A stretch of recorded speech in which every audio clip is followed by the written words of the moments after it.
Hello friends, સ્વાગત છે તમારું મારા કિચનમાં। આજે હું બનાવી રહી છું બાળકોની ફેવરેટ ફ્રેન્ચ ફ્રાઈઝ, જે સુપર ક્રિસ્પી અને ફટાફટ બની જાય છે। બાળકોની જ નહીં, મોટાઓની પણ ફેવરેટ છે આ ફ્રેન્ચ ફ્રાઈઝ, અને સિમ્પલ મસાલા સાથે સિમ્પલ રીતે બની જાય છે। તમે આવી રીતે બનાવીને મહિનાઓ સુધી ફ્રીઝરમાં રાખી શકો છો, જરા પણ ખરાબ નથી થતી, અને જ્યારે પણ ઈચ્છા થાય ત્યારે ફ્રીઝરમાંથી કાઢીને તરત જ ફ્રાય કરી શકો છો, અને એકદમ માર્કેટ જેવી જ લાગે છે ખાવામાં, સ્વાદમાં। તો સૌથી પહેલાં તો અહીંયા મેં 10થી 12 નંગ જેટલા કાજુ લીધા છે, અને 10થી 12 નંગ જેટલી આપણે બદામ લેવાની છે, અને આ બંને જ વસ્તુઓને આપણે એક વાટકીમાં લઈ અને પાણી રેડીને અને આને પલળવા માટે મૂકી દેવાની છે। જ્યાં સુધી આપણે ફ્રેન્ચ ફ્રાઈઝ બનાવીએ છીએ ત્યાં સુધી આને સાઈડમાં મૂકી દઈશું। અને અહીંયા મેં 1 કિલો જેટલા બટાકા લીધા છે। બટાકા લેતી વખતે ખાસ ધ્યાન એ રાખવાનું છે કે બટાકાની જે સાઈઝ છે એ મોટી હોવી જોઈએ। જો મોટી સાઈઝ હશે ને તો સ્લાઈસ આની સરસ એવી પડશે, એટલે કે ચીરીઓ જ્યારે આપણે કરીશું ને ત્યારે લાંબી લાંબી સરસ પડશે। તો હંમેશા આપણે આ ધ્યાન તો રાખવાનું જ છે। અને હવે બધા જ બટાકાને આપણે સારી રીતે વોશ કરી લેવાના છે। અને અત્યારે નવા બટાકા આવતા હોય છે તો એની ઉપર માટી પણ લાગેલી હોય છે, એટલે ખાસ ધોવા જરૂરી છે। અને હવે છોલી લેવાના છે। નવા બટાકાની ફ્રેન્ચ ફ્રાઈઝ બનાવશો તો સારી બનશે, ક્રિસ્પી। અને જો જૂના બટાકા જે પીળાશ પડતા આવે છે તેની ફ્રેન્ચ ફ્રાઈઝ બનાવશો ને તો સારી નહીં બને। સારી શું, ક્રિસ્પી નહીં બને, બસ એટલે કે શાક જેવી લાગશે ખાવામાં, સારી ટેસ્ટી ક્રિસ્પી નહીં લાગે। તો અહીંયા બધા જ બટાકાને મેં છોલી લીધા છે। તો બટાકા તો અહીંયા છોલાઈ ગયા છે। હવે આપણે આ બટાકાને ચારે બાજુથી આપણે થોડું થોડું કટ કરી લેવાનું છે, એટલે કે ચોરસ શેપ આપણે આપી દેવાનો છે। આવી રીતે કટ કરવાથી ફ્રેન્ચ ફ્રાઈઝનો જે આકાર છે સરસ એવો ચોરસ બનશે। તો ચારે બાજુથી કટ કર્યા પછી આપણે વચ્ચેથી એને આવી રીતે કટ કરવાના છે। તો અહીંયા જેટલા પણ આપણે બટાકા લઈએ એ બધા જ બટાકાને આપણે ટ્રાય કરવાનું છે કે એક સમાન કટ થાય, કેમ કે એક સમાન કટ થશે તો જ્યારે પણ આપણે બોઇલ કરીશું તો એકસાથે બોઇલ થઈ જશે, અને જ્યારે ફ્રાય કરીશું તો બધા જ એકસાથે ફ્રાય થઈ જાય। એટલા માટે આપણે બધા જ બટાકાને એક સમાન આકારમાં આપણે કટ કરવાના છે। જો બટાકા એક સરખા ના હોય તો તમે આજુબાજુનો જે ભાગ છે એ વધારે કટ કરી શકો છો, અને એક જ સાઈઝમાં આપણે કટ કરી લેવાનું છે। અને વધારાના જે બટાકા સાઈડમાંથી જે નીકળે છે ભાગ, એનું તમે શાક પણ બનાવી શકો છો। એને આપણે ફેંકી નથી દેવાનું, એને પણ બાફીને તમે શાક બનાવવામાં ઉપયોગમાં લઈ શકો છો, અથવા તો આલુ પરાઠા કોઈ પણ ચીજમાં તમે આ બટાકાને વાપરી શકો છો। તો બધા જ બટાકાને મેં એક જ સાઈઝમાં કટ કરી લીધા છે, અને આ જે વધારાના બટાકા નીકળ્યા છે સાઈડમાંથી એને હું કંઈક સબ્જી કે આલુ પરાઠા બનાવી દઈશ। અને હવે મેં અહીંયા એક મોટી તપેલીમાં 1 થી 1.5 લીટર જેટલું પાણી લીધું છે, અને મીઠું મેં અહીંયા મોટી 1 ચમચી ભરીને લીધું છે। મીઠાનું પ્રમાણ આપણે વધારે રાખવાનું છે, અને 2 ચમચી જેટલો મેં લીંબુનો રસ એડ કર્યો છે, અને આ બંને વસ્તુને સારી રીતે આપણે મિક્સ કરી લેવાની છે। મીઠું આપણે વધારે ઉમેરવાનું છે, જેનાથી બટાકાની સ્લાઇસની અંદર સુધી જાય, અને સાથે 2 ચમચી જેટલું આપણે જે લીંબુ ઉમેર્યું ને એ એટલા માટે કે લીંબુના રસથી બટાકા જરા પણ કાળા નથી પડતા। હવે જેવું પાણી થોડું ગરમ થાય કે તરત એની અંદર બટાકા એડ કરી દેવાના છે। ઘડિયાળ જોઈને બટાકાને મીડિયમ ટુ લો ફ્લેમમાં આપણે 4 મિનિટ સુધી ચડવા દેવાના છે, એનાથી વધારે નથી ચડવા દેવાના। જેવું પાણી થોડું સફેદ સફેદ લાગે એટલે કે સ્ટાર્ચ જે છે એ નીકળી જાય એટલે ઉપર આવશે। તપેલીની આજુબાજુ તમે જોઈ શકો છો કે સ્ટાર્ચ જેવું સફેદ સફેદ લાગે છે, એ સ્ટાર્ચ છે। એ સ્ટાર્ચ અલગ થઈ જાય એટલે બટાકાને ગરમ પાણીની અંદરથી આપણે બહાર કાઢી લેવાના છે, વધારે આપણે એને નથી ચડવા દેવાના। અહીંયા તમે જોઈ શકો છો કે બટાકા સરસ સોફ્ટ થઈ ગયા છે, એટલે કે હાથેથી આપણે વાળીએ તો તૂટતા નથી પણ વળી જાય છે, બસ આવી રીતના બટાકા ચડેલા હોવા જોઈએ। હવે આપણે આને કાઢી લઈશું ઝારાની મદદથી, જેનાથી પાણી જે છે એ બધું જ નીતરી જાય। પાણીનું પ્રમાણ આમાં હોવું ના જોઈએ, એટલે કે બટાકાને આપણે એકદમ કોરા કરી લેવાના છે।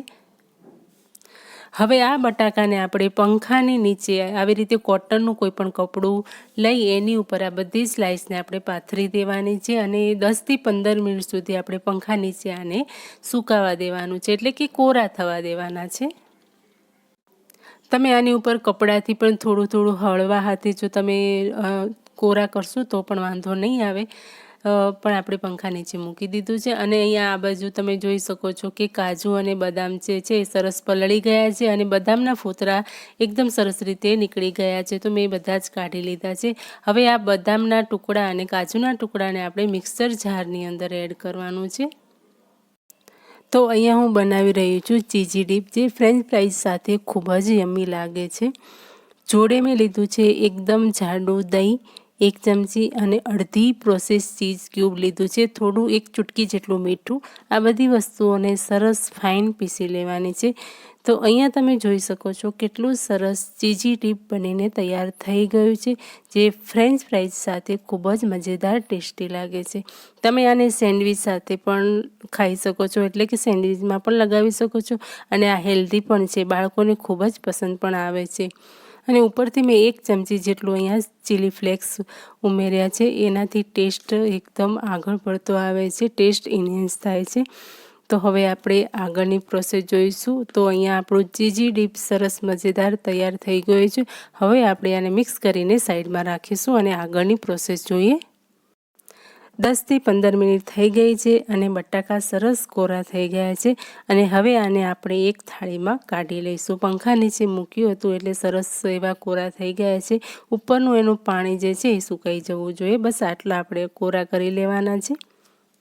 ફ્રેન્ચ ફ્રાઈઝ જે છે લાંબા સમય સુધી ક્રિસ્પી રહે એના માટે મેં અહીંયા 2 ચમચી જેટલો કોર્નફ્લોર લીધો છે.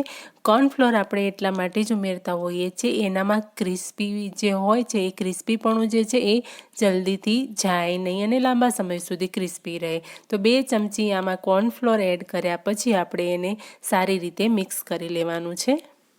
ધ્યાન રહે કે આની પર આપણે પાણી છાંટીને કોર્નફ્લોરને ચીપકાવવાનું નથી. એમ કરવા જશો તો તમારી જે સ્લાઇસ છે એકદમ ખરાબ થઈ જશે. અને હવે આને સારી રીતે જે મિક્સ કરીશું એટલે તરત જ એની ઉપર કોર્નફ્લોરનું એક સરસ એવું પાતળું પડ આવી જશે, જેનાથી એ ક્રિસ્પી બને છે. હવે તેલ સારું એવું ગરમ થઈ જાય એટલે આપણે બટાકાને ફ્રાય કરવાના છે. અત્યારે આપણે પૂરા નથી ફ્રાય કરવાના, બસ 2-3 મિનિટ જ ફ્રાય કરવાના છે. કેમ કે આપણે આને ફરીથી ફ્રાય કરવાના છે, જેનાથી સુપર ક્રિસ્પી બનીને તૈયાર થશે. 2-3 મિનિટ સુધી મીડિયમ ટુ લો ફ્લેમમાં ફ્રાય થઈ જાય એટલે કાઢી લેવાના છે. અને આવી રીતે બધા જ બટાકાને ફ્રાય કરી લેવાના છે. ફ્રાય થઈ જાય એટલે 10 મિનિટ આપણે ઠંડા પડવા દેવાના છે. તમે ચાહો તો આ સ્ટેજ પર આ ફ્રેન્ચ ફ્રાઈઝને ઝીપલોક બેગમાં ભરીને ફ્રીઝરમાં સ્ટોર કરી શકો છો. 3 થી 4 મહિના સુધી બગડતી નથી. તમે ચાહો ત્યારે કાઢીને ફ્રાય કરી શકો છો. તો હવે આ ફ્રેન્ચ ફ્રાઈઝ જે છે એ એકદમ ઠંડી થઈ ગઈ છે અને હવે આ સ્ટેજ પર આપણે આને ફરીથી ફ્રાય કરી લેવાની છે. ઠંડી એકદમ થઈ જવું જોઈએ. તો હું અત્યારે આ ઠંડા થઈ ગયા છે તો હવે તેલને ફરીથી ગરમ કરી લીધું છે અને મીડિયમ ટુ લો ફ્લેમમાં આપણે આને ફરીથી ફ્રાય કરી લેવાના છે. તેલને આપણે વધારે ગરમ નથી કરવાનું, હાઈ ફ્લેમ પર આપણે આને નથી તળવાની. જો તમે હાઈ ફ્લેમ પર આને તળશો તો તળ્યાની 5 મિનિટ પછી તરત જ આ એકદમ પોચા પડી જશે અને ખાવામાં એકદમ શાક જેવા લાગશે. તો આપણે આને મીડિયમ ટુ લો ફ્લેમમાં જ ફ્રાય કરવાના છે. તો ફ્રેન્ચ ફ્રાઈઝ બનાવતી વખતે તમારે પહેલાં તો બટાકા આપણે જે છે નવા લેવાના છે અને મોટી સાઇઝના લેવાના છે. સાઇઝ નાની મોટી હશે એનો તો વાંધો નહીં આવે, પણ બટાકા તમારે નવા જ લેવાના છે. જૂના બટાકાથી ફ્રેન્ચ ફ્રાઈઝ જે છે એકદમ પોચી બને છે, ક્રિસ્પી નથી બનતી. તો અને બીજું એ ધ્યાન રાખવાનું છે, કોર્નફ્લોર જે છે આપણે પાણી છીડકીને નથી છાંટવાનું, આપણે બટાકાને ડ્રાય કરવાના છે એટલે કોરો જ આપણે એડ કરવાનો છે. અને ત્રીજી વાત એ યાદ આપણે રાખવાની છે કે આ સ્લાઇસને આપણે 2 વખત ફ્રાય કરવાની છે, એકવારમાં ક્રિસ્પી નહીં બને. તો અહીંયા ફ્રેન્ચ ફ્રાઈઝ સરસ એવી ક્રિસ્પી બનીને તૈયાર થઈ ગઈ છે. તમે અહીંયા જોઈ શકો છો આપણે લાઇટ બ્રાઉન જેવી થાય એટલે આપણે એને કાઢી લેવાની છે. આવી જ રીતે મેં બધી જ ફ્રેન્ચ ફ્રાઈઝને ફ્રાય કરી લીધી છે. અને અહીંયા તમે અવાજ સાંભળીને પણ તમે જોઈ શકો છો કે કેટલી ક્રિસ્પી બનીને તૈયાર થઈ ગઈ છે. ઉપરથી ક્રિસ્પી અને અંદરથી એકદમ સોફ્ટ તમે જોઈ શકો છો. આવી જ જો ફ્રેન્ચ ફ્રાઈઝ બનશે તો તમને માર્કેટની ફ્રેન્ચ ફ્રાઈઝની ક્યારેય યાદ નહીં આવે. તો હવે આપણે આને ચીઝી ડીપ સાથે સર્વ કરી લઈશું અને આની જોડે તમે ખાશો ને તો બહુ જ સરસ એનો ટેસ્ટ આવે છે. તો મિત્રો આજની મારી આ મહેનત, આજની આ ફ્રેન્ચ ફ્રાઈઝ તમને કેવી લાગી? જો ગમી હોય તો પ્લીઝ વિડીયોને લાઇક શેર જરૂરથી કરજો. અને હા, ચેનલ ચેનલ પર નવા છો તો ચેનલને સબસ્ક્રાઈબ કરી બેલ આઇકન પર પ્રેસ કરવાનું ભૂલતા નહીં. હું આવી જ નવી વાનગીઓ લાવતી રહું છું.